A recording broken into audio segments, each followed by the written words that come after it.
주 보혈 날 정결케 하고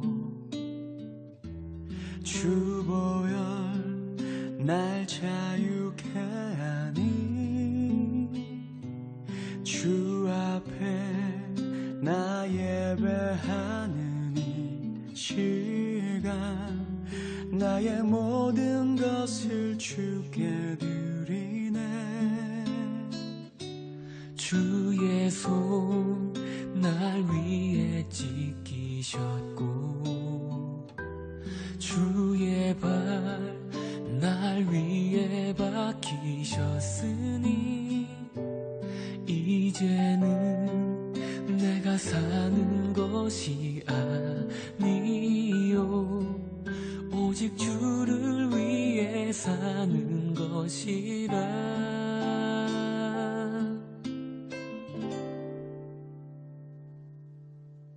주의 손에 나의 손을 포개고 또 주의 발에 나의 발을 포개어 나 주와 함께 죽고 또 주와 함께 살리라. 영원토록 주 위에 살리라. 주의 손에 나의 손을 포개고 또 주의 발에 나의 발을 포개어 나 주와 함께 죽고 또 주와 함께 살리라. 영원토록 주 위에 살리라. 주 위에 살리라.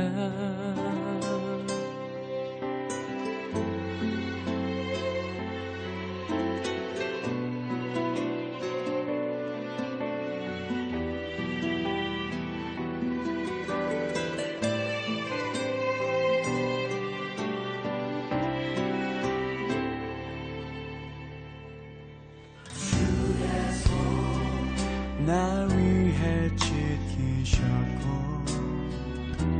주의 발 날 위에 박히셨으니 이제는 내가 사는 것이 아니요 오직 주를 위해 사는 것이라.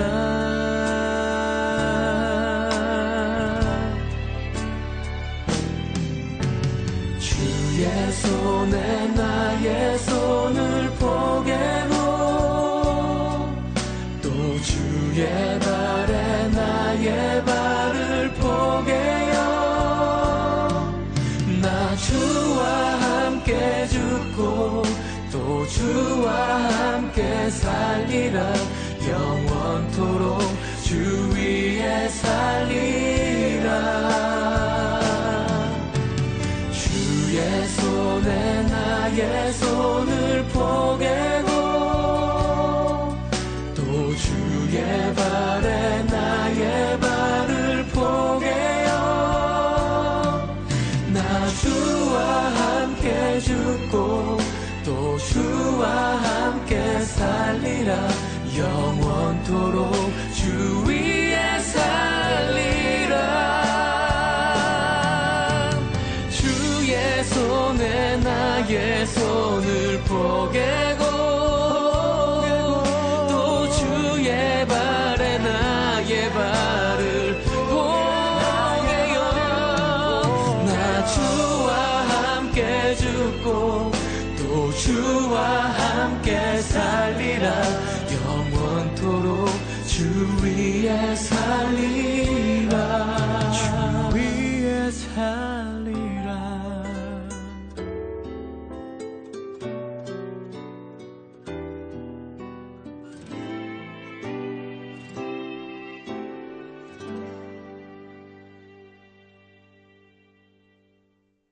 민수기 35장 26절부터 28절. 그러나 살인자가 어느 때든지 그 피하였던 도피성 지경 밖에 나가면 피를 보복하는 자가 도피성 지경 밖에서 그 살인자를 만나 죽일지라도 피 흘린 죄가 없나니 이는 살인자가 대제사장이 죽기까지 그 도피성에 머물러야 할 것임이라. 대제사장이 죽은 후에는 그 살인자가 자기 소유의 땅으로 돌아갈 수 있느니라. 아멘. 민수기 35장 26절부터 28절까지 말씀을 읽었습니다. 여러분, 이게 어디 얘기예요? 도피성에 대한 이야기예요. 도피성. 그 도피성이 무엇인가 라고 하는 것을 우리가 좀 알아야 되겠죠, 그죠? 도피성이 뭐냐? 도피성 뭐 하는 거냐? 이게 알아야 되겠는데, 도피성이 뭐 하는 거냐면 살인을 저지른 사람이 거기로 도망가서 대제사장한테 나 이런 죄를 졌는데 사실 고의성 있는 건 아닙니다 라고 얘기를 하면, 그럼 대제사장이 듣고서 그럼 여기 도피성에 들어와서 도피하고 있어라, 숨어 있어라. 그러면 이제 대제사장이 죽을 때까지는 거기서 안전하게 있는 거예요. 그게 이제 도피성입니다. 도피하는 그 성이란 말이에요. 자, 그거는 이제 우리가 알고 우리가 말씀을 좀 나누도록 하겠습니다. 우리 여호수아를 한번 찾아보겠어요. 여호수아 20장을 보면 도피성에 대한 이야기가 쭉 나와 있어요. 여호수아 20장. 도피성에 대한 이야기가 1절부터 8절까지에 쭉 나와 있는 그런 내용이거든요. 도피성. 이게 이제 성경을 많이 안 읽어본 사람들에게 생소한 단어고, 성경을 많이 읽은 사람들은 그 도피성이라고 하는 게 생소한 단어는 아니에요. 원래 이제 뭐 피하는 곳이고 피하고 숨는 곳이니까 도피하는 성이죠. 어떻게 보면 여러분이 세상에서 도망와서 도피해가지고 어디로 왔어요? 교회로 왔죠. 그러니까 이 교회가 도피성이 되는 거죠. 그러니까 세상으로부터 도망와서 이게 피해온 거잖아요. 그죠? 뭐 잘못해서 도망온 거예요? 뭐 그럴 수도 있는 거고, 그렇지 않을 수도 있는 거고, 교회라는 건 이제 피해서 온 거잖아요. 이게 도피성이나 마찬가지죠, 교회가. 자, 여호수아 20장의 1절부터 우리 8절까지의 말씀에 보면 도피성인데, 이 도피성이 있잖아요. 7절, 8절에 보면 몇 군데가 나오냐면, 이 도피성이 몇 군데에다가 이것을 만들으라고 되어 있냐면 6군데에 만들어라고 되어 있어요. 6군데. 예, 그러니까 도피성이 몇 개 돼야 된다고요? 6개가 돼야 된다는 거예요. 그럼 6개라는, 6이라고 하는 건 뭐를 의미해요? 6은, 7은 예수님을 의미하는데, 그죠? 7이 하면 뭐 안식일을 얘기하고, 안식일의 주인은 예수님이고, 그래서 7은 보통 예수님을 말하는데, 6은 보통 뭘 말하는 거예요? 네, 사람을 말하는 거예요, 사람. 그러니까 사람이 언제 창조됐어요? 며칠 날 창조됐죠? 6째 날 창조됐잖아요. 그래서 사람을 보통 6이라고 표현을 해요. 그러니까 사람이 사람답게 살지 못하면 뭐가 돼? 짐승. 그래서 짐승도 며칠 날 창조해요? 6째 날 같이 창조하는. 그러니까 6째 날은 짐승과 사람을 창조하는 거예요.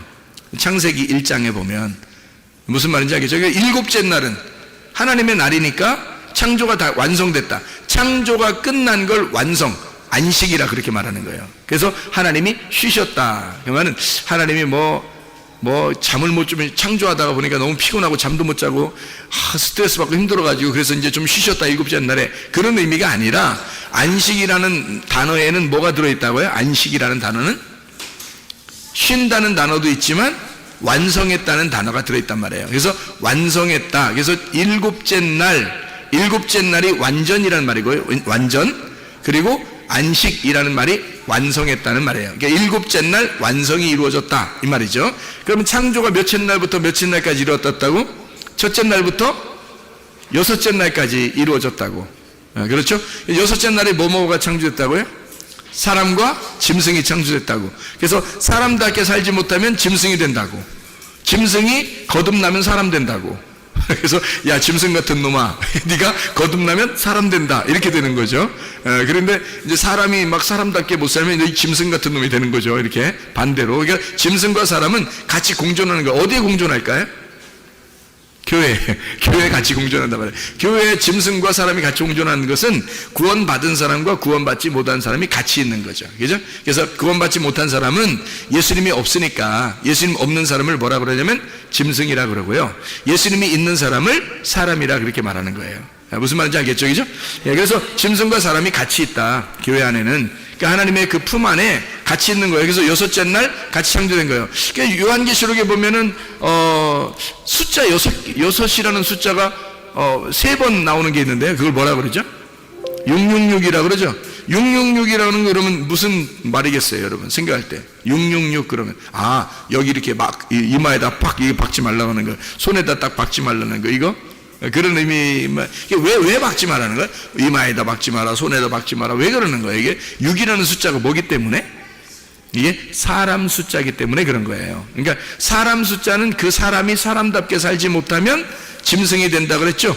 그러니까 그게 6이라고 하는 게 짐승 같은 사람을 말하는 거예요. 그래서 666이라는 마크를 어떤 짐승의 우상이 있는, 짐승의 우상을 섬기는 자들이 666을 받는다 그렇게 돼 있죠. 그래서 짐승의 우상을 섬긴다, 이 말이 무슨 말이냐면 사람이 사람인데 짐승 같은 사람이다 이 말이에요. 그러니까 짐승 같은 사람이 되었다. 다시 말하면 하나님을 믿는다고 하는데 누구 중심이다? 자기 중심이다. 하나님을 믿는다고 하는데 자기 중심이야. 그게 6이란 말이에요. 사람 중심이니까. 하나님 중심은 7이 되겠죠, 그죠? 하나님 중심은 7이 되죠. 근데 사람 중심은 6이 되는 거야. 그래서 666이 되는 거예요, 사람들이. 이게 짐승 같은 사람, 이걸 666이라고 그렇게 말하는 거죠. 그래서 666 마크를 받으면 어떻게 되나? 멸망한다 그러죠, 그죠? 그래서 6은 반드시 어떻게 돼야 돼? 죽어야 되는 거예요. 6은 죽어야 되는 거예요. 그래서 6은 파괴가 되고 7번째 예수님을 만나야 되는 거죠, 그죠? 6이라는 나는 파괴가 되고. 그래서 6이라고 하는 걸 여러분이 너무 막 666 뭐 이렇게 너무 무서워 생각하고 그렇게 하지 말고, 6이라는 게 쉽게 말해서 뭐냐면 나, 짐승 같은 나, 짐승같이 살아가는 나, 이게 이제 6이란 말이에요. 그러면 내가 뭐가 돼야 되겠어요? 이제 예수님을 만나서 7이 돼야 되는 거지. 예수님 만나 7이 되면 안식을 하게 되는데 아직 6에 머물러 있으면 세상에 머물러 있다는 거죠. 이런 세상에 머물러 있는 나를 위해서 이 땅에 도피성이 되신 6개로 오신, 죽으시러, 나 때문에 죽으시러 오신 6개의 도피성으로 오신 예수님을, 그걸 도피성이라 그렇게 말하는 거란 말이에요. 그러니까 한마디로 말하면 6이라고 하는 6이라는 것은 땅의 교회를 말한다면, 예를 들어서 땅의 교회를 말한다면, 그러면 이제 하늘의 교회가 이 땅에 오신 분이 누구냐면 예수님이에요. 그게 7이라는 말이란 말이에요. 그게 안식, 하나님 안에서만 안식이 있으니까. 그래서 7이라는 예수님이 하늘에서 이 땅에 내려오면 하늘의 교회가 되는 거죠, 그죠? 하늘의 교회가 이 땅에 내려오면 그분이 7이 되는 거예요. 그래, 우리는 어디에 숨어 있어야 돼? 6에 숨어 있는 게 아니라 7에 숨어 있어야 되는 거죠, 그죠? 그래 예수님 안에 들어가는 거지. 예를 들어서 이런 거 있죠. 그 가나의 혼인잔치에 항아리가 몇 개? 6개. 6개. 거기 비어 있어요? 뭐가 채워져 있어요? 비어 있어요. 그럼 비어 있단 말은 빈 항아리, 빈 깡통. 누굴 말할까? 우리가 빈 깡통 6개. 왜 하필 6개가 있는 걸까요? 6이라는 숫자를 맞추기 위해서입니다. 어느 집에 갔더니 항아리가 다 6개씩만 있어요? 그렇지 않겠죠. 어느 집은 5개 있을 수 있고, 어느 집은 4개 있을 수 있고, 어느 집은 7개 있을 수 있잖아요. 근데 가나의 혼인잔치에 갔더니 그 집은 하필 6개가 있더라는 얘기야. 그 말은 사람을 의미하는 거예요. 깡통 같은 비어 있을 때, 이게 비어 있을 때 뭐가 채워지겠죠. 그래서 예수님이 채워라 할 때 그 물이 뭐겠냐고요. 말씀 아니겠어요? 말씀을 채우는 거란 말이에요. 그래서 이 빈 깡통 같은 나에게, 그래서 어떤 사람만 구원을 받을 수 있냐면 빈 깡통이 될 때, 나를 비울 때. 근데 이 속에 뭔가 막 꽉 차 있죠. 너 뭐 찾냐 이런 말 하는 거 있잖아. 야, 너 뭐 머리에 뭐 찾냐 이런 얘기 하는 사람이 있죠. 너 뭐 찾냐고 사람들이 그래요. 뭐 똥 찾냐 이러기도. 그러니까 너 네가 알면 뭐 얼마나 아냐, 머리 네 머리에 뭐가 다 차 있으면 예수님이 들어가요, 못 들어가요? 못 들어가요. 자기한테 다 차 있으면 물이 안 들어간다고. 그래서 항아리가 비어 있는, 나를 비운 사람에게만 말씀이 들어가게 돼 있는 거예요. 그러면 그게 이제 포도주가 되는, 바뀌는 그런 기쁨이 된다는 얘기죠. 포도주는 기쁨이에요. 천국의 기쁨. 그러니까 말씀이 내 속에 들어와서 천국의 기쁨으로 바뀌는 거예요. 그게 이제 항아리가 빈 깡통 6개죠, 그죠? 그러니까 예수님이 와가지고, 예수님은 그러면 예수님 빈 깡통이에요? 아니죠. 물을 주는 분이잖아. 그러니까 빈 깡통 6개에다가 예수님이 옆에 서 있으면 몇 개? 7개. 예수님까지 7개. 그러니까 예수님은 7번째. 우리는 빈 깡통 6개. 이해가 되겠죠? 무슨 말인가? 그래서 항상 성경에서 6이라는 것이 나오면 사람을 말하려고 한다. 근데 사람을 말하려고 하는데 그 사람이 짐승 같은 사람을 말하기도 하고 이 땅에 사람을 의미하는 것을 할 때 육이라는 단어를 자꾸 쓰더라.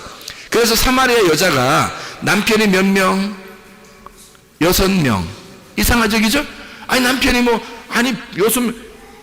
여섯 명 얻을 만한 그런 정도의 능력의 여자면 7명은 못 얻었겠어? 8명은 못 얻었겠냐? 하필 6명까지 됐는데 이제 하나씩 채워나가는 거야. 끊어나가는 거죠. 한 명 버리고 두 번째, 세 번째 해서 6번째까지 됐는데 하필 7번째 예수님이 왜 오냐고. 이상하잖아요, 그죠? 5명 가로치우고 6명째 지금 살고 있는데 예수님이 7번째 왔단 말이에요. 예수님 7번째 와가지고 하필 왜 예수님이 7번째 오냐고. 이상하잖아. 그렇죠, 그죠? 그러니까 거기는 성경은 다 이게 어느 정도 사인이 들어있는 거예요. 그러니까 6명을 가지고 있는 남편을 가지고 있었던 여자에게 7번째 남편이신 예수님이 와가지고 너 6번째 남편 그것도 네 남편 아니야 이렇게 얘기하는 거죠. 예수님이, 그죠? 지금 집에 있는 네 남편도 네 남편이 아니다라고 하는 그 6번째 남편은 누굴까? 누구예요? 예, 그 집에 있는 남편이 있으니까 성전을 말하는 거예요. 성전. 그럼 성전은 어떤 성전? 성경에서 말하는 6번째 성전은 어떤 성전일까요?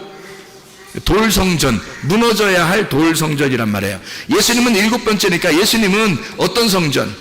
무너지지 않는 성전이란 말이에요. 예수님은 견고한 하늘의 성전이고 이 땅의 성전은 무너져야 되잖아. 짐승 같은 나니까. 짐승 같은 나는 돌 하나도 돌 위에 남지 않고 다 무너진다. 마태복음 24장에 나와 있는 얘기입니다. 그러니까 이게 종말이 어디에 이루어져야 되는 거야? 내 안에서 이루어져야 된다는 거지. 이해가 되겠죠? 종말은 내 안에서 이루어져. 왜? 내가 666이니까. 내가 666이니까 이 안에서 종말이 이루어져야 된다는 거지. 6개 깡통 빈 항아리는 그 속에 물이 채워지면서 7번째 남편을 만났을 때 7번째 주인을 만났을 때 6 항아리가 물이 채워져 가지고 포도주로 바뀌는 거예요. 이해가 되겠어요? 그러니까 6개는 주님을 만나면 7번째를 만나면 6개가 완전해진단 말이에요. 그래서 안식을 누리는 것이다. 무슨 말인지 알겠죠? 이렇게 6이라고 하는 숫자는 예수님 말고 사람을 의미하는 나를 말하는 것인데 이 나는 어떤 나냐? 6번째는 무너져야 할 나, 죽어야 할 나. 그래서 666을 받은 사람은 다 어떻게 된다 그래요? 하나님이 대적하시고 죽인다 그랬죠, 그죠? 요한계시록에 나온 왜 그러냐면 6번째는 죽어야 되기 때문에 그런 겁니다. 그러니까 빈 깡통이 원래 자기가 빈 깡통일 때 여러분이 빈 깡통이라 생각해보세요. 빈 깡통이야 자기가. 하긴 머리도 난 비었어 이런 식으로 생각할지도 모르겠지만 하여튼 빈 깡통이야 자기가. 그럼 빈 깡통이면 빈 깡통이 나야. 빈 깡통이 나야.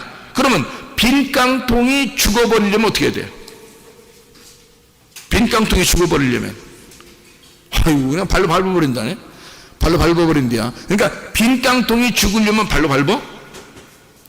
아니죠. 빈 깡통이 죽으려면 거기에 물을 채워야 되는 거예요. 반대로 생각해 보세요. 그죠? 자, 빈 깡통이 원래 나야 그 빈 깡통이 반대가 되려면 빈 깡통이니까 반대가 되려면 물을 채워야죠. 그래서 예수님이 그 빈 깡통에다가 물을 채워서 반대를 만드는 거예요. 짐승 같은 너에게 이 마음이 비어지니까 너에게 물을 집어넣어서 말씀을 집어넣어서 너를 사람 만드는 거예요. 누가? 예수님이 와가지고 6개의 항아리인 네가 나를 만나 7개가 되는 거란 말이에요. 예수님을 만나서 7개가 되고 그 항아리 그러니까 이 물이 바뀌어가지고 어떻게 돼요? 변해지잖아요. 물이 변하여 포도주가 되는 거죠. 그래서 그 가나의 혼인잔치에 새 포도주를 먹이는 겁니다. 그러니까 옛날 묵은 포도주가 다 떨어졌잖아요. 그죠? 옛날 묵은 포도주가 다 떨어졌어. 그 말은 구약, 율법이라는 구약이라는 선악과가 다 사라졌다 이 말이야. 그리고 빈 깡통이 되었다. 빈 심령, 우리들이 심령이 가난하게 될 때 그 안에다가 하나님은 하나님의 말씀을 집어넣는다. 그 말씀이 하나님의 나라의 기쁨이 될 것이다. 이게 새 포도주란 말이에요. 이해가 되겠죠? 그러니까 묵은 포도주가 다 떨어지니까 깡통이 비어 있어요. 거기에다가 새 물을 집어넣어서 거기서 새 포도주를 만들어 새로운 포도주가 되는 할례를 받은 후에 예수 그리스도와 함께 기쁨을 갖는 생활을 하게 될 것이다 라는 말이란 말이에요. 자, 이해가 되겠죠? 무슨 말인가? 이렇게 왜 도피성을 몇 개를 만들어요? 여기 보니까 여호수아 20장에 7, 8절에 보면 몇 개인지 한번 여러분이 세보세요. 도피성이 몇 개인가? 7, 8절에 도피성 몇 개? 몇 개? 6개예요. 지금 계속 몇 개 얘기했어요? 6개 얘기를 했잖아요. 6개 얘기를 계속 하고 난 다음에 지금 여기 도피성 몇 개? 이러면 이제 몇 개야? 쳐다보지도 않고 6개, 그럼 정답이야. 여기 6개 딱 나온 거예요. 왜냐면 6개라고 하는 도피성은 그럼 뭔 거예요? 이 땅에서 살인한 자가 도망가서 있는 곳이란 말이에요. 그죠? 살인자가 도망가서 있으니까 도피성은 어떤 놈만 있는 거니까 다. 순살인자 강도만 거기 와 있는 거야. 이해가 돼요? 이게 도피성이니까 완전히 무슨 집단이야, 이게? 이게 무슨 범죄 소굴 집단이야. 무슨 말인지 알겠어요? 그러니까 살인자, 강도, 도둑놈, 죄인들이 막 도피성만 도망오는 거예요, 여기서? 그래서 도망와가지고 거기에 딱 있어. 거기에 순 그런 놈들만 꽉 차 있어요. 그러면 거기를 뭐라 그래? 감옥이라 그러는 거야. 그러니까 성경에 자 보세요. 도피성은 또 다른 말로 말하면 뭐다 그러니까? 감옥이다 이런 말이지. 자, 이렇게 생각할 수 있겠나? 자, 도피성이 감옥이란 말이에요. 그러니까 잘 이제 들어보세요. 그러니까 여러분이 그냥 여러분 나름대로 자꾸 생각하지 마세요. 여러분 나름대로 자꾸 생각하면 이 헷갈려지니까. 그러니까 잘 이제 따라오면 되는 거예요. 여러분이 따라오면 뭔 얘기 하나 따라가 보자. 이렇게 따라와 보세요. 그래서 이제 도피성이 6개니까 이 6을 가두어 둘 수 있는, 그러니까 빈 항아리가 있는데 그 빈 항아리는 6개의 빈 항아리는 이 땅에 있는 거란 말이에요. 그죠? 그러면 하늘에서 7번째가 오면 7이 되니까 7은 뭐예요? 하늘이 되잖아요. 그러니까 6은 땅의 것이 되는데 7은 하늘이란 말이에요. 하나님이란 말이야. 그렇죠? 그러니까 예수님이 6명의 남편에서 예수님이 합해지면 7번째 남편이 되니까 7명이 되니까 하늘이 되는 거예요. 하늘 남편이 되는 거예요. 7이. 그러니까 6 항아리도 빈 거였는데, 땅에서는 빈 거였는데 예수님이 오니까 7이 돼버리는 거예요. 그래서 하늘 것이 돼버리는 거예요. 도피성도 몇 개예요? 6개. 이 땅에서 감옥 같은 거였는데 예수님이 오니까 이 감옥이 천국이 되는 거야. 이게. 그래서 이게 도피성이 되는 거예요. 그게 누굴까? 여기서 말하는 도피성에 누가 있는 거예요? 누가 있다고? 누가 죽을 때까지 거기 있어야 되는 거예요. 대제사장이 죽을 때까지 거기 있으라고 했잖아요. 그죠? 그러니까 대제사장이 누군 거예요? 성경에서 창세기부터 요한계시록까지 전체를 봐도 대제사장은 누구를 말해요? 예수님을 말하는 거예요. 전체, 이 전체에서 대제사장을 나를 말하겠어? 생각해 보셔요. 그래서 성경 전체에서 대제사장 그러면 뭐 여기 있는 성도 중에 한 명 그런 얘기하겠어? 아니에요. 우리를 대제사장이라고 부르진 않습니다. 성경에서 우리는요 제사장인 거예요. 그냥 왕 같은 제사장이다 이렇게 하지 대제사장이다 막 이렇게 말 안 해요. 대제사장은 누구밖에 한 명밖에 없어요. 전 이스라엘에 한 명. 대제사장은요. 그 대장은 대표거든요. 그게 예수님이에요. 그분이 예수님이고 우리는 그분에게 속한 제사장들인 거지. 이해가 되겠죠? 그래서 대제사장은 예수님인 거야. 그러니까 예수님이 죽을 때까지 거기 있으라는 거야. 맞죠? 예수님이 죽을 때까지 거기 있으라는 거예요. 그게 도피성이라는 거죠. 지금 금방 민수기 35장 26절부터 28절 우리가 읽었잖아요. 그죠? 읽었으니까 보니까 아하, 도피성이라고 하는 게 대제사장 되는 예수님이 죽을 때까지 거기에 있는 거구나. 우리가 살인자들이. 살인자라고 하는 건요 간단해요. 성경의 그 살인자라고 하는 건 여러분이 살인하면 옆집 사람 뭐 어떻게 하고 뭐 이런 거 살인자 뉴스에도 많이 나오고 이러던데 그런 의미가 아니에요. 성경의 살인자는 동물 같은 거 이렇게 잡아가지고 제사 드리는 거 있잖아요. 그걸 다 살인한다고 그래요. 성경의 살인은. 그러니까 이런 의미를 잘 모르면 진짜 사람 죽인 줄 알아요. 그런 의미가 아니에요. 그럼 여러분이 이제 그렇게 되면 진짜 사람 죽인 게 살인이라고 생각하면 여러분이 교회 나오잖아요. 그럼 어떻게 되냐면 나는 사람 안 죽였는데 이렇게 되는 거예요. 자기는 착한 사람이야. 완전히 뭐 착하니 컴플렉스에 걸려가지고 그 컴플렉스예요. 그게 너무 착한 게 컴플렉스야. 그래가지고 교회 나오면 자기는 엄청 착한 사람, 뉴스 보면은 나쁜 놈들 엄청 많고 거기에. 그러니까 교회에 앉아있는 사람들이, 교회 다니는 앉아있는 사람들이 다른 사람을 다 비판하고 앉아있는 거예요. 그러니까 조금만 교회에서 누가 잘못한다 그러면 자기가 막 비판하는 거예요. 저 사람 왜 저래? 난 안 그런데? 이렇게 되는 거예요. 성경에서 말하는 살인은요, 동물 제사를 말하는 겁니다. 구약에 속해 있는 사람을 살인자라 그러는 거예요. 구약에 속해 있는 사람, 예수님을 못 만난 사람, 예배를 못 드리고 제사를 드린 사람을 살인자라 그러는 거예요. 성경에서 그 살인자를 뭐라고 성경에 다른 말로 말하면 우상숭배자를 말하는 거예요. 우상숭배자를 다른 말로 말하면 음란이라고 말하는 거예요. 그래서 너희가 간음했다, 음란했다, 그게 뭐냐면 아버지 하나님이 있는데 남편이 거기 있는데 다른 남자를 따라갔다 이거야. 그게 음란이라 그러는 거예요. 그거를 우상숭배라 그러죠. 그 우상숭배가 하나님을 죽이는 행동이다라고 해서 그거를 살인이라 그러는 거예요. 이해가 되겠죠? 무슨 말인가?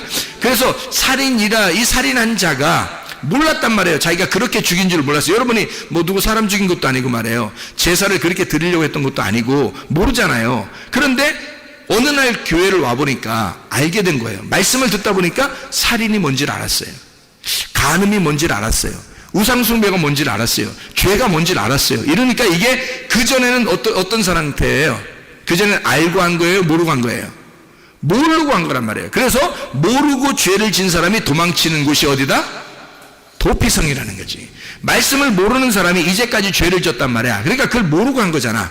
제가 죄를 엄청 졌어요. 옛날에 죄를 엄청, 목사인데도 죄를 엄청 져서 나 이렇게 살면 안 되는데 라고 하면서도 죄를 져가지고요, 제가 부담이 엄청스러웠단 말이에요. 이러다가 내가 큰일 나면 어떡하지? 그래도 나 예수님 믿으니까 천국은 갈 거야, 뭐 이렇게 생각했다가 뭐 이게 나를 위로하는 거죠. 위로하고 변명하고 막 나를 그렇게 포장하려고 했던 거죠. 그런데 사실은 그렇지 않아요. 제가 엄청 죄인이었단 말이에요. 그러니까 사람들이 볼 때는 뭐 저를 보면 목사님이니까 뭐 착한 줄 아는데 그것도 진짜 바리새인인 거죠. 이게. 그런 것들도 바리새인. 그러니까 정말로 나쁘게 죄를 지은 나를 내가 스스로 날 보면서 하나님 앞에 회개하고 싶지 않겠냐고요. 내가 목사인데 그래도 양심상 내가 하나님 앞에 회개하고 싶지 않겠냐. 그래서 하나님 앞에 회개하려고 여기 이제 무릎을 꿇고 하나님 앞에 기도를 했단 말이에요. 하나님 정말 회개합니다. 내 진짜 다시는 안 할 테니까 내가 이런 죄를 안 짓고 이런 죄를 안 짓고 이런 죄를 안 지려고 하는데 하나님 정말 용서해 주세요. 이렇게 하고 기도를 하는데, 그렇게 기도를 시작했는데 많이 한 게 아니에요. 시작을 했는데 눈물이 펑펑 나는 거예요. 눈물이 펑펑 나는 거예요. 내 인생이 너무 험난했던 거야. 인생이 너무 험난해. 제가 오늘 예배드리기 전에 우리 그 얘기를 했는데 나보고 먹을 걸 왜 이렇게 욕심내냐는 듯이 쳐다보더라고요. 이 과자 이렇게. 그래서 내가 먹은 거 있을 때는 항상 나를 먼저 생각해야 돼. 뭐 이러니까 막 지들끼리 웃으면서 이렇게 불쌍하다는 듯이 그럼 먼저 드세요. 뭐 이런 식으로 하더라고요. 그래서 내가 사실은 말이야. 내가 나쁜 과거가 있어서 그래. 뭐냐면 내가 2번 굶어 죽을 뻔했어요. 왜요? 미치더라고. 왜요? 그러니까 뭐 별소리 다 한다 이런 얘기겠죠, 저한테. 근데 사실 왜요? 근데 나는 진짜 2번 굶어 죽을 뻔했다 이렇게 얘기했는데, 그게 무슨 말이냐면 제가 배고파서 2번 굶어 죽을 뻔한 사람이에요.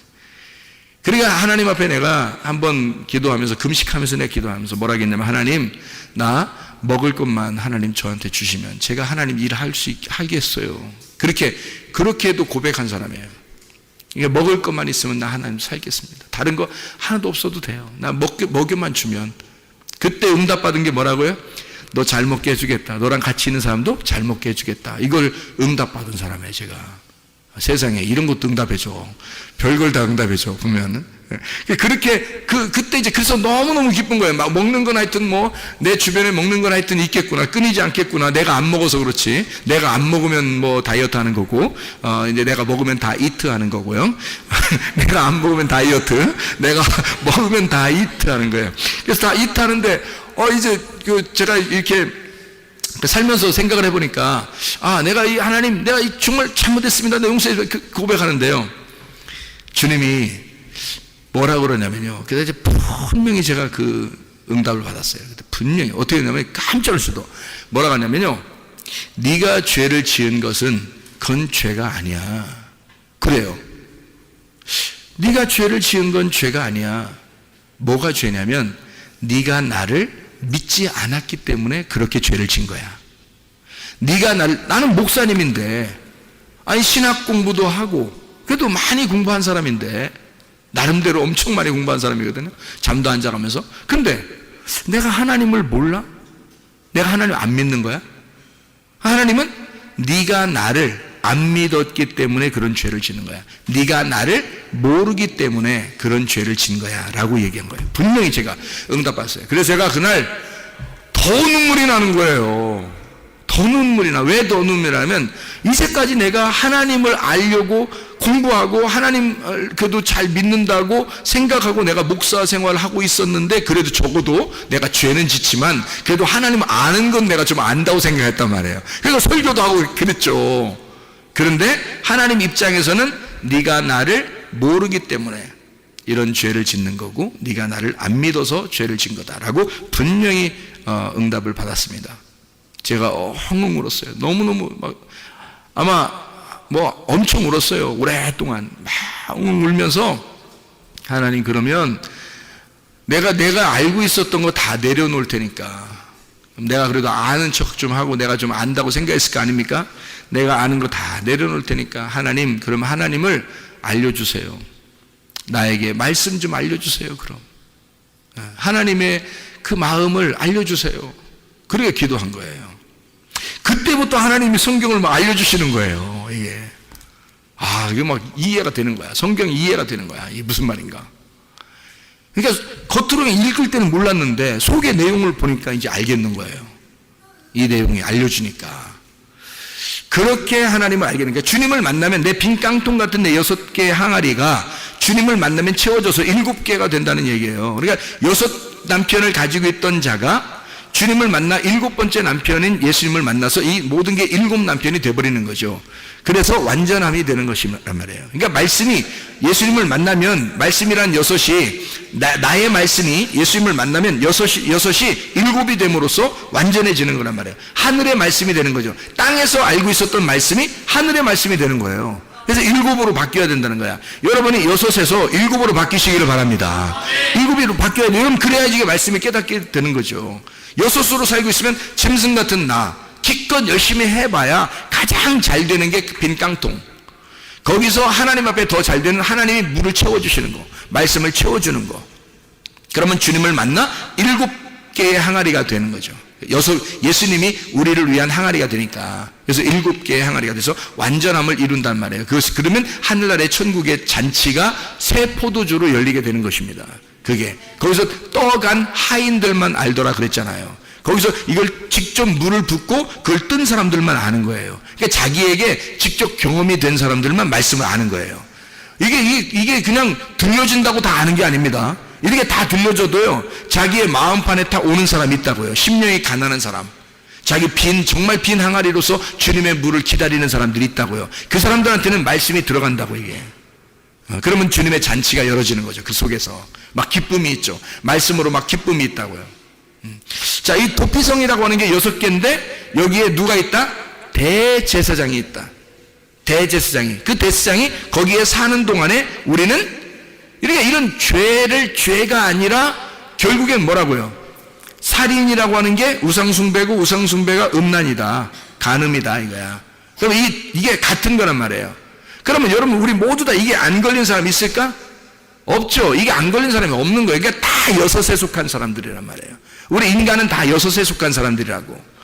그러니까 7번째 대제사장한테 도망가지 않으면, 도피성에 있는 대제사장한테 도망가지 않으면 안 된다고. 이게 그러니까 대제사장한테 가서 숨어 있어야 우리가 사는 거란 말이에요. 그 도피성에. 이게 이제 이 땅의 교회인데요, 이 땅의 교회를 6개의 땅의 교회를 이야기합니다. 6개인데 보면 뭐가 되어 있냐면 게데스라는 데가 있습니다. 이 성경에 여호수아 20장의 7, 8절을 여러분이 보면 게데스라는 데가 있어요. 그게 첫 번째 도피성입니다. 게데스. 그리고 세겜이라는 데가 2번째 도피성이고요.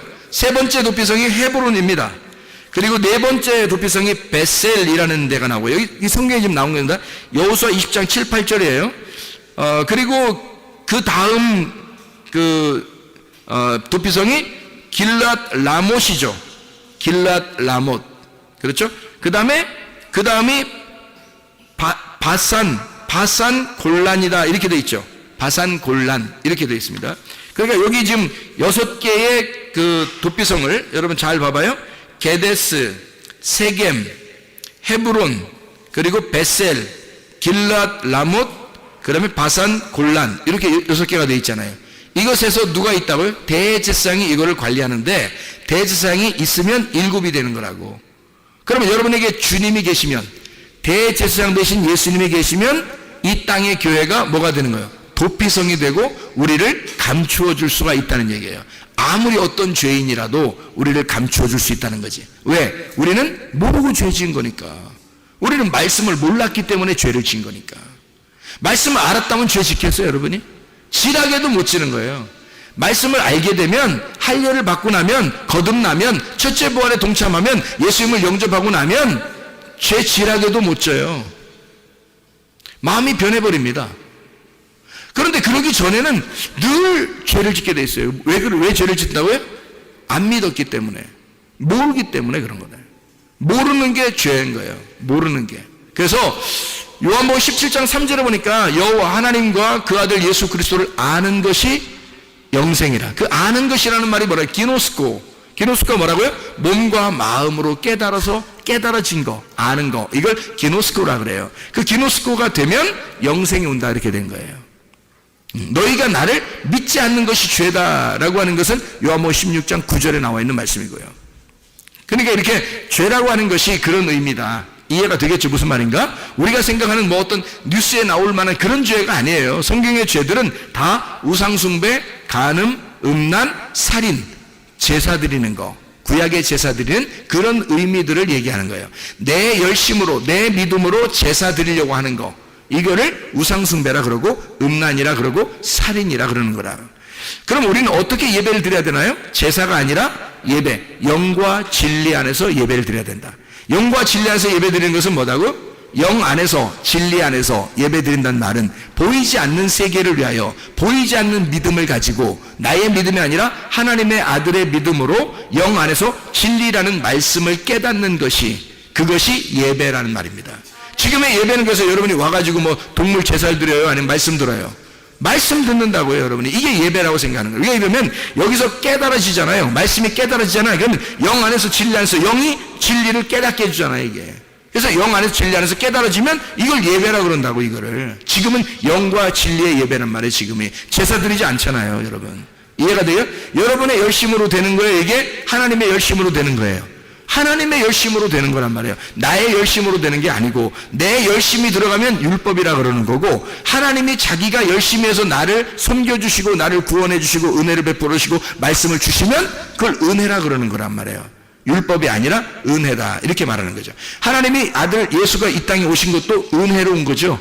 우리가 뭐 오라고 해서 온 거 아니에요. 하나님이 자기 아들을 보내신 거란 말이에요. 그걸 은혜라 그러는 거예요. 선물로 우리에게 주셨다, 이렇게 말하는 거죠. 말씀도 그렇게 오는 겁니다. 여러분에게 말씀이 계속 떨어지잖아요, 이렇게. 그것은 여러분이 가만히 앉아있는데 그냥 떨어진다고, 말씀이. 그 씨앗이 떨어진다고요. 이걸 은혜라 그러는 거예요. 율법이 아니라. 이해가 되죠? 그러니까 우리는 율법 안에서 구원받는 게 아니라 은혜가 여러분에게 왔을 때 그게 하나님 아들이라는 선물이고, 그 선물을 받았을 때 씨가 심겨진단 말이에요. 그럼 그 열매를 맺히면 이것이 우리에게 하나님의 아들이 잉태가 되는 거라고, 속에서. 그러면 구원받는 거란 말이죠. 하나님의 말씀이 여러분 속에서 자라나시길 바랍니다. 말씀이 계속해서 이게 숨겨져 있는 게 아니라 감추어진 것이 드러나서 비밀 없는 친구가 되고, 예수님과 예수 자꾸 이렇게 발화하여 이게 열매를 맺고 자라나야 된단 말이죠. 그 주님의 이 아들이, 하나님의 아들이. 이해가 되겠죠? 우리 속에서 하나님의 아들이 뭐라고요? 그러면 성경에서 말씀이 속에서 자라나야 된다는 거죠. 그러니까 말씀을, 너희가 하나님을 아는 것과 그 아들 예수 그리스도를 아는 것이, 잘 알게 되면 뭐라고? 어디 보여요? 어디 보여서 알게 됐어? 말씀이거든요. 그 말씀을 알게 되는 것이 너희에게 영생이다라고 얘기하잖아요. 그러니까 말씀을 잘, 우리가 설교 듣는 시간이 어떻게 보면 굉장히 중요한 시간입니다. 그 시간이에요. 근데 사람들은 그걸 잘 모르니까, 이게 진짜 예배인지 잘 모르니까 어떻게 뭐 열심히 어떻게 해야지 예배를 드리는 거야, 뭐 이렇게 생각한다고요. 근데 주님은 원하는 게 뭐겠어요? 너희들은 원래 하나님의 아들이 아니야. 너희들은 양자가 됐잖아. 양자가 됐으니까 너희들은 아버지를 잘 모를 거 아니야. 아버지 하나님을 잘 모를 거 아니야. 그러니까 아버지가 목사를 통해서, 말씀을 깨달은 목사를 통해서 알려주고 싶은 거야. 아버지를 자꾸 알려주고 싶은 거야. 하나님 아버지를 자꾸 소개하고 싶은 거야, 이렇게. 그거예요. 그거 알아달라는 거예요. 하나님을 알고, 이렇게 되는 거예요. 그 아들 예수가 오신 것에 대해서 알고, 이렇게 하면 이게 알고. 알고. 이게 영생이란 말이에요. 이게. 영생되는 거라 이게. 얼마나 쉽냐고요. 이게 예배라고요. 그 말씀의 예배란 말이에요. 진리 안에서 영 안에서 예배. 그래서 신령과 진정으로 예배 드릴 때가 오나니 곧 이때라. 아버지께서는 그렇게 예배 드리는 자들을 찾으시느니라 이렇게 되어 있죠. 요한복음 4장 23절 24절의 말씀이잖아요. 그게 예배란 말이에요. 사마리아 여자가 물어봤을 때 예배를 어떻게 드립니까? 예수님이 그렇게 말했죠. 영과 진리 안에서 예배 드려라. 신령과 진정으로 예배 드려라. 그 말이거든요. 그게 영 안에서 진리 안에서 예배 드려라. 그러면 아버지 하나님이 그 사람들을 찾아가신다 이렇게 되어 있잖아요. 하나님 우리를 찾아오시는 거예요. 우리는 어떻게 하면 돼? 영 안에서 진리 안에서 예배 드리면 돼. 말씀을 깨달으면 된다 그 말입니다. 자, 우리가 보면 이제 6개의 그 도피성을 봤는데 그 6개의 도피성이 어떻게 생겼냐면 이렇게 된 거예요. 하나는 게데스입니다. 게데스라고 하는 게요, 카데시라고 하는 단어인데 이 카데시가 거룩한 곳입니다. 거룩한 곳. 이 카데시는 카다쉬에서 나온 거예요. 이 카다쉬라고 하는 것은 성결하다, 구별하다, 봉헌하다, 깨끗하게 하다, 선포하다 이런 단어입니다. 그 말은 무슨 말이냐면 구별된 곳이다라는 뜻이에요. 도피성이라는 말은 이게 게데스에 세워라라고 하는 것은 구별된 곳이다라는 말입니다. 6개가 다 하나거든요. 6개가 하나야. 6개가 6개인데 그게 하나라고요. 지금 이 땅에서의 6개를 설명하려고 하는 거예요. 6 항아리를 설명하려고 하는 거란 말이에요. 그 중에 이름 하나씩을 붙여준 거예요. 그 이름 하나씩 붙여줬는데 그 이름이, 첫 번째 이름이 게데스예요. 그게 거룩하게 구별되었다라는 말이고요. 두 번째 쉐켐입니다. 세겜이라는 이 도피성이 있는데 그 세겜은 쉐켐이라는 단어예요. 이게 산마루입니다. 산마루. 이 쉐켐은요, 쉐켐이라고 하는 단어는 어깨, 목, 짐 올리는 등, 목, 어깨 이런 걸 얘기해요. 여러분 여기 어깨 생각하면 뭐가 생각나요? 어깨 하면 야, 나 어깨 무겁다 뭐 이런 얘기 하잖아요. 진짜 뭐를 이렇게 들고 있어서 어깨 무겁다는 사람도 있지만 이렇게 뭐 회장 되고 뭐 부회장 되고 그러면 총무되고 그러면 야, 나 어깨 무겁다 뭐 이런 얘기 하잖아요. 이게 어깨 무겁다. 책임감을 얘기하는 거죠. 그죠? 책임감도 얘기하는 거고 진짜 어깨가 무거운 짐을 진 걸 얘기하는 거고요. 그래서 책임감을 가진, 책임이 따르는 어깨가 무거운 그리고 짐을 진 그것이 세겜이라는 도피성이에요. 그러니까 도피성의 이름을 가만히 6개를 생각해 보면 그게 뭔지를 알게 되는 거죠. 그죠? 아, 도피성이 뭐 때문에 있구나라는 걸 깨닫게 되는 거죠. 헤브론이 있습니다. 헤브론. 세 번째가 헤브론인데요. 이 헤브론은 교제의 자리라는 뜻입니다. 교제의 자리. 헤브론. 교제라고 하는 건 뭐예요? 하나님과 교제한다 그러면 어떻게 돼요? 예배를 말하는 거죠. 예배. 거기서 헤브론, 아브라함이 헤브론에서 하나님께 제단을 쌓았더라 이렇게 되는 거예요. 그래서 아브라함이 헤브론에서 제단을 쌓았더라. 자, 다윗이 왕이 될 때 이스라엘 백성들이 아직 인정하지 않고 유대 백성들이 인정하고 있을 때 다윗이 첫 번째로 왕이 돼서 하나님 나 어디에서 왕권을 내가 행사할까요? 라고 하나님 앞에 기도했을 때 어디로 가라고 하나님이 명령했어요? 헤브론으로 갈지니라 이렇게 돼 있잖아요. 그 헤브론이, 너 헤브론이나 가라 이 말이거든요. 너 헤브론이나 가라. 그럼 그 말은 뭐예요? 너 나와 예배에 성공하자. 너 예배 먼저 드려라 그 말이에요. 너 예배 먼저 드려라. 나하고 교제하자. 너 이 사람들 백성 다스린다고 뭐 왕한다고 어쩌고 뭐 그게 중요한 게 아니라 헤브론으로 먼저 와. 다시 말하면 너 나하고 예배 먼저 드리자 이거야. 너 나하고 먼저 서로를 알자. 서로 교제하자. 그게 헤브론이에요. 친구가 되는 그 헤브론. 이 헤브론이라는 것은 헤베르에서 나온 단어고요. 이게 단체, 물이라는 단어입니다. 하바르에서 나온 단어고 이게 결합하다, 연결하다, 동맹하다, 쌓아올리다라는 단어예요. 그러니까 함께 결합해서 동맹을 이루는 겁니다. 그러니까 함께 하는 거니까 교제죠. 서로 교제하고 함께. 나 혼자 할 수 없잖아요. 예배를 혼자 드려요? 아니에요. 예배는 함께 드리는 겁니다. 누구하고? 하나님하고 나하고 같이 뭐 해요? 예배를 여러분 쉽게 얘기해서 예배를 뭐라 그래요? 예배를 쉽게 얘기해서 뭐라고 그랬다고 그랬어요? 예배는 뭐 하는 거라고? 먹는 거라고. 먹는 거. 뭘 먹어? 양식이 뭐예요? 말씀. 그러니까 하나님도 먹고 우리도 먹는 거. 그게 예배야. 그러니까 하나님은 뭘 드신다고? 가슴과 우편 뒷다리는 누가 먹어? 우리가. 먹기 좋은 거는 우리가 먹는 거고. 그리고 하나님 뭐 드신다고요? 기름과 피를 드신다고. 그래서 하나님에게 제사 드릴 때는 기름과 피를 하나님 앞에 드리잖아. 그렇죠? 우리는 가슴과 우편 뒷다리를 먹게 돼 있는 거예요. 하나님의 사랑, 가슴을 먹게 되고 하나님의 마음을 알게 된 사람이 여호와의 능력으로, 그 우편 뒷다리 능력으로 살아가야 된다라는 그런 말이에요.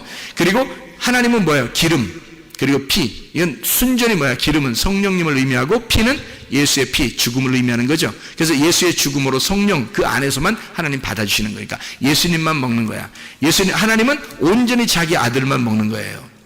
성령 안에서 예배 드릴 때만 하나님 받아주시는 거야. 그러니까 하나님은 기름과 피를 먹고 우리는 가슴과 우편 뒷다리를 먹어. 그러니까 함께 먹는 걸 화목제라고 그러고, 그걸 헤브론, 하나님과의 교제, 이게 하나님과의 친교라 그렇게 말할 수 있는 예배라는 말입니다. 예배는 우리 혼자 먹는 게 아니에요. 하나님하고 우리하고 같이 먹는 거야. 그걸 예배라 그러는 것입니다.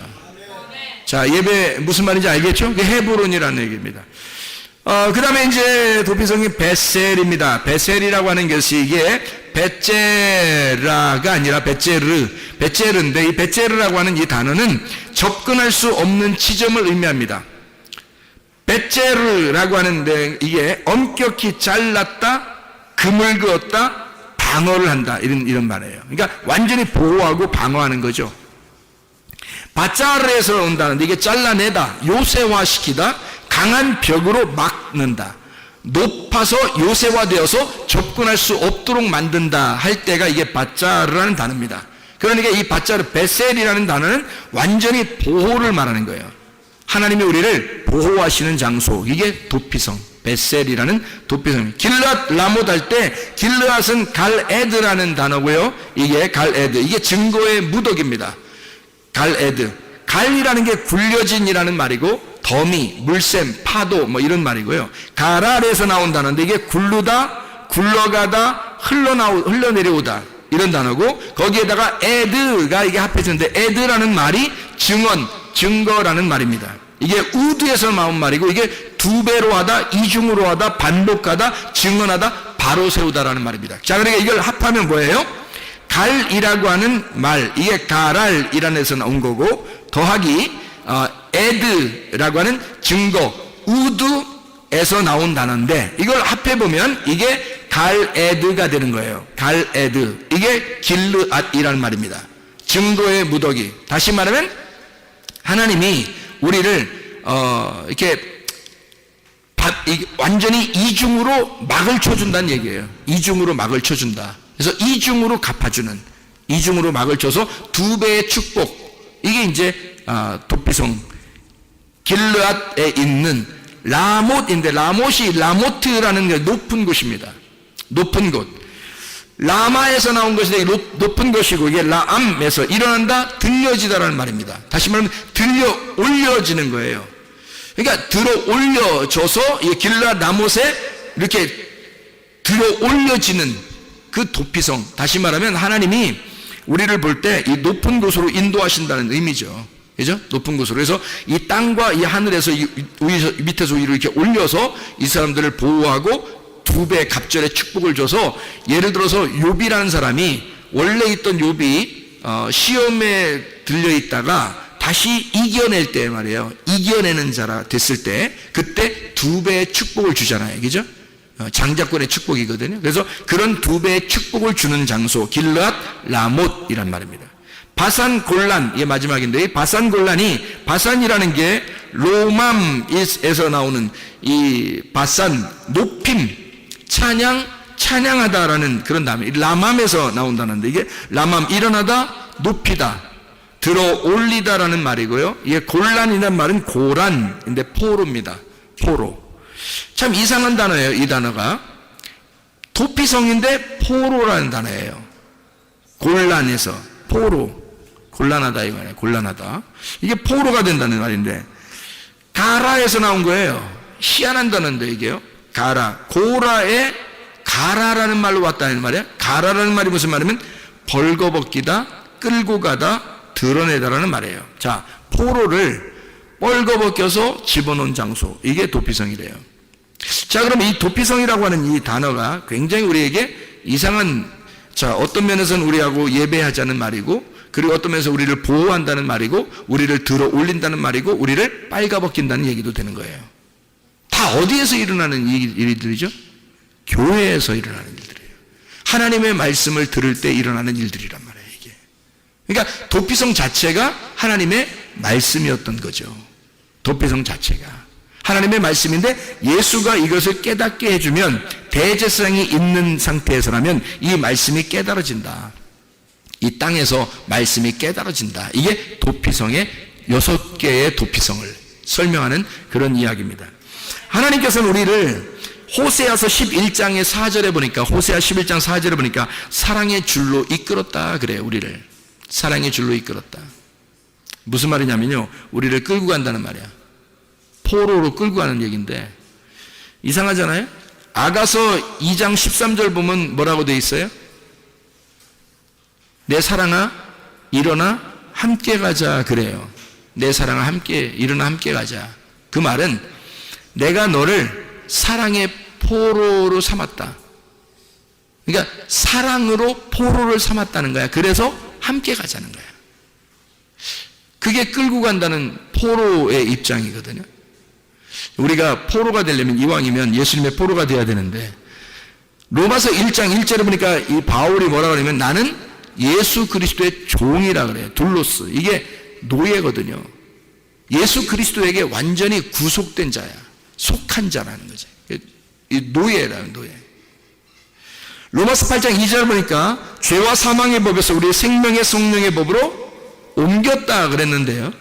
죄와 사망의 법에 있었던 내가 생명의 성령의 법 안에 옮겨진 거예요. 다시 여기로 묶인 겁니다. 죄와 사망의 법에서 묶여있던 내가 생명의 성령의 법으로 다시 묶였다는 얘기야. 여러분이 율법에서 벗어나가지고 교회로 왔더니 알고 보니까 성령님이 우리를 다시 붙잡는다는 거지. 그래서 성령님의 포로가 되어 있는 거예요. 근데 성령님은 우리를 마구잡이로 죄인 만드는 게 아니라 사랑의 포로를 잡아 우리를 일어나 함께 가자. 나의 사랑아 일어나 함께 가자. 그랬더니 이 여인이라는 내가 그 신랑을 떠나질 못하는 거예요. 죄와 사망의 법이라는 그 율법, 그 우악스럽고 율법적인 그 죄를, 나의 죄를 정죄하던 그 율법에서, 죄와 사망의 법에서 내가 묶여 있었는데 우리 주님이 거기서 나를 빼내줬단 말이에요. 빼내주고 생명의 성령의 법 안에 다시 우리를 묶어서 사랑의 포로를 삼았다고. 그래서 우리 주님은 우리를 어떻게 하냐면 우악스럽게 우리를 가자고 하는 게 아니라 인격적으로 우리 함께 갈까. 내가 너를 너무 사랑하는데 우리 함께 가자. 이게 사랑의 포로예요. 이게 어디에 나오는 거냐면 도피성에. 도피성이 그런 곳이라고요. 하나님이 우리를 그렇게 사랑하는, 그러니까 우리를 사랑의 포로 삼아서 우리를 같이 함께 가고 싶어 하는 곳. 그게 도피성. 그러니까 우리는 완전히 우리를 뭐 빨개 벗겨가지고 막 우리를 포로를 삼다 그러니까 우리 어떻게 해 뭐 이런 게 아니라 사랑의 포로. 하나님 우리를 너 있는 모습 그대로, 너 있는 모습 그대로 나는 너를 사랑할 거야. 주님이. 그래서 너를 발가벗겨. 네가 입었던 옷 말고 이제 내가 너에게 옷을 입혀줄게. 그래서 주님이 우리를 발가벗겨서 우리를 끌고 가서 자기의 사랑의 포로를 삼는 거예요. 그랬더니 이 여자가 신랑을, 이런 신랑 만나고 난 다음에 안 벗어나는 거야. 너무 좋으니까, 너무 인격적이니까 안 벗어나는 거야. 자기가 사귀던 남자, 자기가 남편이었던, 섬기던 그 남편은 율법이었고 너무 힘들게 했는데 자기를, 새로운 신랑을 만났어. 은혜라는, 복음이라는, 진리라는 신랑을 만났어요. 이 남자친구는, 이 신랑은 너무 잘해주는 거야. 자기를 함께, 내 사랑아 함께 가자. 슬프면 같이 슬퍼해주고 기쁘면 같이 기뻐해주고, 자기가 앞에 막 먼저 막 가는 것도 아니고 함께 동행하는, 같은 걸음으로 같이 가는, 늘 옆에서 같이 있어 주려고 하는 그런 사랑의 신랑이라는 거죠. 그게 주님입니다. 그게 우리의 도피성이고 우리의 주님이시라는 거죠. 이렇게 친구처럼 사랑하는 거, 이게 진짜 신랑과 신부. 결혼 잘한다, 결혼 잘했다, 결혼 잘해야 된다, 결혼 잘했구나, 이런 걸 어떻게 알 수 있어요? 어떻게 되면 결혼 잘했다는 거야? 둘이 친구 되면, 둘이 친한 친구가 되면, 서로 비밀이 없고 서로 자기의 것을 감추지 아니하고, 그리고 친구처럼 지낼 수 있다면, 그러면 결혼 잘하는 거고 결혼 잘한 것입니다. 우리는 모두 결함이 있지만 결핍이 없게 만들어 주시는 것, 이게 선한 목자가 하시는 거예요. 주님은 우리에게 늘 우리는 결함이 있어요. 부족하고 연약해요. 그런데 결핍은 없어요. 왜? 선한 목자가 되시는 분은 우리의 부족함을 채워주시는, 결핍함을 채워주시는 분이거든, 그 선한 목자가. 그래서 서로가 부족한 점들을 주님이 채워주시는 거예요. 이렇게. 그게 우리의 신랑 되시는 거라고요. 완전한 교회는 세상 어디에도 없습니다. 완전한 교회는 없는데 온전한 교회는 있을 수 있습니다. 온전한. 그래서 너희는 주 안에서 온전하라. 너희가 완전하진 않아. 그렇지만 온전해 줄 수는 있어. 너희들이 깨끗하고 거룩하고 구별되게 그렇게 교회로 살아갈 수가 있다. 이런 도피성이 되어야 된다. 우리는 완전하지 않지만 온전하게 살 수 있다. 완전한 교회는 없지만 온전한 교회는 있을 수 있는 겁니다. 우리 교회가 이런 온전한 교회가 되시기를 바랍니다. 하나님이 기뻐하시는 교회, 이 마지막 때에 하나님의 도피성과 같은 교회, 누구든지 와서 물로 씻고, 누구든지 와서 용서받고, 누구든지 와서 자기의 죄를 회개하고 기쁨으로 누릴 수 있고 위험을 당하지 아니하고 그런 교회. 열왕기하 5장 14절부터 27절의 말씀에 보면요, 두 사람을 비교하는 장면이 나옵니다. 하나는 7번 요단강에서 물로 씻은 나아만이라는 사람이 있습니다. 자기가 처음에는 뭐 안 씻어요 뭐 이렇게 하다가 옆에 있는 사람이 정말 좋은 얘기를 해줬죠. 아이고 뭐 돈이 들어 뭐가 들어 그냥 한번 해봐요. 그냥 이거 믿자고 온전히 한번 해보죠. 뭐 해보고 가지 모르겠더니, 그럼 그럴까? 그래서 물로 이제 씻었어요. 그랬더니 살이 이제 어린아이처럼 깨끗하게 됐단 말이에요. 다시 말하면 살이 깨끗해졌다. 새 살이 돋아왔다는 얘기예요. 새 살이. 그 말은 뭐예요? 거듭났다는 얘기지. 새로워졌다는 얘기지. 거듭났다는 얘기야. 어린아이가 됐다는 얘기예요. 그런가 하면 게하시라는 사람이 있죠. 게하시. 이 게하시라는 사람은 어떤 사람이 탐심이 들어왔어요.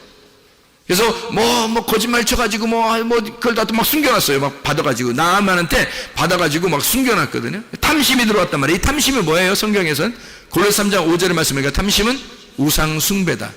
탐심이라는 게 뭐예요? 선악과 창세기 3장 6절에 창세기 3장에 보면 먹음직 보암직 탐스럽게 하는 거, 이게 선악과예요. 다 욕심을 냈기 때문에 먹은 거잖아요. 그 욕심을 낸 것이 우상 숭배라는 거야. 그것이 간음인 거고. 그래서 이거를 선악과라 그래요. 게하시는 선악과라는 탐심에 걸려 있었던 거래요. 자, 탐심이라고 하는 건 우상숭배고, 우상숭배는 음란이고, 그래서 뭐가 걸려요? 게하시가 문둥병에 걸리는 거예요. 문둥병은 전형적인 죄의 결과물입니다. 속에서 3년, 안에서 3년, 안에 3년, 밖에 3년. 그래서 속에서 문둥병 3년 지나고 갓에서 3년이 지나서 문둥병이 드러나는 거. 이게 완전한 이게 죄인입니다. 그게 게하시가 걸려버린 거죠. 그런데 게하시는 문둥병이 걸려가지고 겉으로 드러났잖아요. 문둥병이. 그러니까 죄인이 된 거죠. 그런데 나아만 어땠어요? 원래 죄인인데, 원래 문둥병이 있었는데 요단강에서 7번 씻어서 죄가 용서되잖아요. 죄가 씻어지잖아요. 요단강에서 7번 씻어요. 그리고 죄가 씻어져. 그랬더니 그 요단강이 뭐가 된 거예요? 그러니까 자기 원래 죄인인데 어디로 들어간 거예요? 요단강으로 들어간 거야. 자, 여러분 지금 우리가 여호수아 20장하고 지금 민수기 35장에 나와 있는 이 말씀을 우리가 토대로 생각해 보니까 지금 요단강은 어딘 거예요? 요단강은. 이게 나아만이 어디로 들어갔다고? 요단강에 7번 들어갔다고, 그죠? 7번 들어갔더니 그때 거기서 나오니까 거듭나 새로운 살이 됐다는 얘기 아니야? 그러면 요단강으로, 자기는 원래 죄인이었는데 그 요단강으로 들어갔다 나오니까 살아난 거죠, 그죠?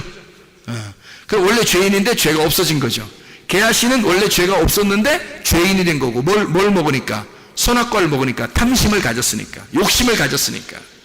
자기 중심으로 자기를 위한 삶을 살려고 했으니까. 그런데 요단강에 7번 들어간 나아만은 자기가 심판받은 거죠. 요단강에서 심판을 받은 거란 말이에요. 자기를 심판한 거래요. 자기의 죄가 다 씻어진 거예요. 그랬더니 이 사람은 뭐에 들어간 거예요? 죄를 지었지만 도피성에 도망간 거잖아요. 요단강에 들어갔다는 얘기는 도피성에 들어갔다는 얘기잖아요. 그렇죠? 그래서 7번 씻어 거기서 완전하게 죄의 씻음을 받았다, 이런 말이잖아요. 그 말은 요단강 자체가 뭘 얘기하는 거야? 죽음과 부활을 말한다. 예수님이 마태복음에 보면 예수님이 침례 요한한테 침례를 받을 때 어디로 가요? 요단강으로 가잖아요. 요단강으로 가가지고 어떻게 해요? 예수님이 침례를 받을 때 물에 들어갔다가 나오시잖아요. 그죠? 물에 들어 나오니까 나올 때 어떻게 막 성령의 비둘기같이 하늘문을 열어가지고 그 위에는 말씀이 막 내려오잖아요. 이는 내 사랑하는 아들이다, 내 기뻐하는 자다라고 얘기하잖아요. 그게 언제? 물에 들어갈 때 나와요? 그 소리가 물에서 올라올 때 나와요? 물에서 나올 때 나온다. 그렇지 말하면 죽을 때 있는 게 아니라 물에서 부활할 때 나온단 말이에요. 하나님의 음성이. 이해가 되겠죠? 그것처럼 죽음과 부활을 말하는 곳이 어디냐면 요단강이란 말입니다. 그 요단강에 나아만은 자기를 씻어서 7번 씻어서 죄를 씻음받고 나병, 문둥병이 있었는데 고침을 받았단 말이에요. 그런데 게하시는 문둥병이 없었는데 그 나아만이 가지고 있던 그 문둥병이 게하시한테 들어가 버리는 거예요. 뭘 가지니까? 선악과를 먹어버리니까. 탐심을 가져버리니까. 자, 무슨 말인지 이해가 되시나요? 서로 비교한 장면들입니다. 그러니까 요단강은 지금 뭘 얘기하는 거다? 죽음과 부활을 말하는 거다. 그거를 다른 말로 말하면 뭐라는 거다? 도피성을 말하는 것이다. 도피성을 다른 말로 말하면 뭘까 그럼? 성막, 성전을 의미하는 것이다. 성막, 성전. 지금으로 말하면 뭐다? 그러니까 도피성이 교회다. 그래서 교회는 뭐 하는 곳이다? 여러분을 죽이는 곳이다.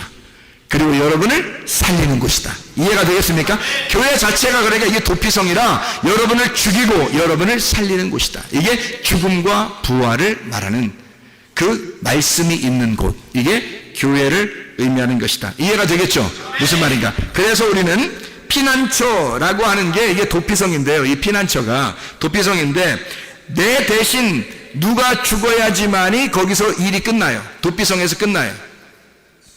대제사장 되시는 예수님이 죽을 때까지 나는 거기 있어야 돼. 그리고 예수님이 죽으면 다 끝나. 대제사장이 죽으면 이젠 다시 자기 집으로 돌아갈 수 있어요. 그러면 생각해봐요. 대제사장이 안 죽었을 때 만약에 나가면 어떻게 돼? 만나는 사람이 죽여버려 이 사람을. 옛날에 너 살인죄가 졌지, 너 죄인이지, 그러면 만나는 사람이 이 사람을 죽일 수 있어요. 그런데 대제사장이 죽고 그리고 이 사람이 나갔어. 그러니까 이 사람이 도피성에서 나갈 수 있는 방법은 대제사장이 죽는 방법밖에 없는 거야. 대제사장이 죽을 때까지는 도피성에 있어야 되는 거예요. 나가려면 대제사장이 죽어야지 나가는 거예요. 그러니까 이 사람이 이제 죽어야 되는데, 원래 죽어야 되는데 대제사장이 죽는 거예요. 대제사장이 죽으면 이 사람을 죽이는 법이 끝난 거야. 이 사람을 죽이는 법이 없어져 버린 거예요. 더 이상 정죄가 없는 거야. 죄를 고발할 만한 게 없어진 거예요. 더 이상. 그래서 율법이 끝난 거야. 죄가 끝난 거예요. 그래서 이 사람을 더 이상 정죄할 것이 없으니까, 제사장이 죽었으니까 누군가는 죽어야 나가는 곳이 도피성이에요. 그러니 나의 죄를 위해서 누가 대신 죽은 거야. 대제사장이. 그러니 나는 죽으니까 나는 더 이상 죽을 필요가 없는 거지. 그래서 나는 나올 수 있는 거예요. 이제는 누가 죽이면 안 되는 거예요. 만나도 옛날에 나의 과거를 아는 사람이 이 사람을 만나도 죽일 수 없는 거예요. 왜냐하면 대제사장이 대신 죽어서 대상이 죽었다는 증표가 있으니까 이 사람에게. 그러면 법이 없어진 거잖아요. 법이 없어졌으니 누가 이 사람을 정죄할 수 있겠냐 이거야. 아무도 정죄할 수 없죠. 그래서 살아나갈 수 있는 거예요. 대제사장이 죽으면 나가는 곳. 이게 도피성이에요. 놀라운 거죠. 그러니까 여러분이 진짜 예수 그리스도 안에서 이게 뭐라고요? 도피성이 하나의 감옥 같은 거예요. 왜? 죄인들만 모이는 거니까. 죄인들만 모여서 이게 도피성이니까 이게 죄인들만 모이는 게 감옥이야. 근데 이게 어디서 이게 해방을 받을 수 있냐면 대제사장이 죽으면 해방받는 거예요. 이게 도피성이라고요. 노아의 방주 같은 거죠. 노아의 방주 들어갈 때는 죽는 거고요. 나올 때는 부활하는 것입니다. 똑같은 얘기죠. 무덤과 같은 거예요. 무덤. 교회가 딱 무덤과 같죠. 이게 배 같은 거죠. 그럼 여기에 들어갈 때는 죽는 거고 나올 때는 부활하는 거란 말이에요. 그래서 이게 죽음을 완전히 죽은 사람은 나오면서 부활하는 거란 말이죠. 죽음과 부활을 같이 말하는 곳, 무덤과 같은 노아의 방주, 교회 같은 곳, 말씀을 경험하고 그 말씀만 남고 내가 죽으면, 말씀만 남고 내가 죽으면 벗어나게 되는 곳, 내가 죽고 나를 아는 그 대세상이 죽고 그리고 말씀만 남아있으면 내 속에, 그러면 나는 벗어나 살게 되는 곳, 이걸 도피성이라 그렇게 말하는 겁니다. 그래서 마가복음 8장 34절에 주님이 따라오라고 그래요. 어떤 사람 어떻게 따라오라고 그래요? 자기를 부인하고 자기 십자가를 지고 따라오라고 그러잖아요. 자기를 부인하고 자기 십자가를 지고 따라오라고 그래. 그러면 어디까지 따라가? 우리가 자기 십자가를 지고 자기를 부인하고 따라갔더니 어디로 가? 예수님이 무덤으로 들어가더란 얘기야. 십자가에 죽으시고 내 십자가를 지고 따라갔더니, 나를 부인하고 따라갔더니 어디까지 가? 주님의 십자가에서 어디로 들어가? 무덤으로 들어가더라는 거지. 그랬더니 무덤으로 가니까, 자, 무덤으로 가니까 이게 뭐라고? 도피성이라고. 그게 도피성이라고. 그랬더니 그 무덤이 더 이상 나를 죽이는 곳이에요. 이제 예수님이 죽었으니까, 내가 죽었으니까 거기서 나를 더 이상 죽이는 곳이에요. 나를 이제 살리는 곳이 되겠어요. 살리는 곳이 된단 말이죠. 누군가는 죽어야 끝나는 장소, 이게 도피성. 무슨 말인지 알죠? 노아의 방주에 들어갔을 때 모든 사람이 다 죽잖아요. 밖에 있는 모든 사람이 다 물에 의해서 죽어요. 누구만 살아요? 노아 방주 안에 있는 사람만. 그 사람들 안에, 노아 방주 안에 들어가서 뭘 했다 안 했다? 아무것도 안 했다. 왜? 그거는 성경에 쓸 수가 없다. 뭐 했다고 쓸 수가 없다. 왜? 노아 방주 자체가 무덤이니까. 노아 방주 자체가 무덤이니까 예수님이 무덤에 들어가면 무덤에서 어떻게 돼? 반드시 부활하는 거예요. 여러분이 죽고자 하는 자는 반드시 어떻게 돼? 사는 거야. 여러분이 살려고 그러면 반드시 죽는 거예요. 여러분이 죽고자 하면 반드시 무덤에서 나오게 돼 있다. 부활해서 나오게 돼 있다고. 그거를 사는 거라고 얘기하는 거라고요. 주님은 우리 보고 무덤까지 따라오라 그래. 무덤까지 갔더니 우리를 부활시키더라는 거지. 이해가 되겠습니까? 그걸 우리는 성경에서 뭐라고 말하냐? 도피성이라고 말한다. 자, 마지막으로 민수기 35장 26절부터 28절까지 말씀, 도피성이라는 말이 나와요. 대지상이 죽을 때까지 거기에 있어라, 그런 얘기고요. 대상이 죽으면 너는 빠져나오게 될 것이다 라고 이야기합니다. 내가 죄를 고백한 대지상이 죽었다. 다시 말하면 공소시효가 끝났다라는 말이고, 나를 정죄할 정죄가 더 이상 없다. 법전이 없어져 버렸다는 얘기야. 그 법이. 그러니 나를 정죄하겠느냐, 누군가가? 안 된다. 이미 죽었으니까. 정죄할 그 율법이 죽어버린 거란 말이에요. 더 이상.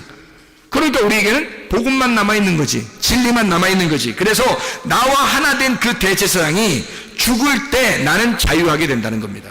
왜 성경에 그런 식으로 도피성을 써놨을까? 라고 하면 민수기 35장 26절부터 28절에 도피성이라는 이 단어가 미크라트라는 단어입니다. 미크라트라는 이 단어는 수용한다라는 단어인데, 수용한다라는 단어인데요. 미크라트, 이 미라고 하는 게 이게 mem에서 나온 겁니다. mem이라는 게 장소예요. 장소. 그리고 카라트의 장소예요. 그러니까 mem이라는 게 장소고 카라트, 그래서 이걸 합해서 미크라트라고 하는 거예요. 이걸 도피성이라는 단어거든요. 도피성은 미크라트인데 이게 mem, 장소, 그리고 카라트의 장소다, 이런 얘기야. 그럼 카라트가 뭐냐면, 카라트란 단어는 불구로 만들다는 단어예요. 불구로 만들다. 지체 부족한 자로 만든다.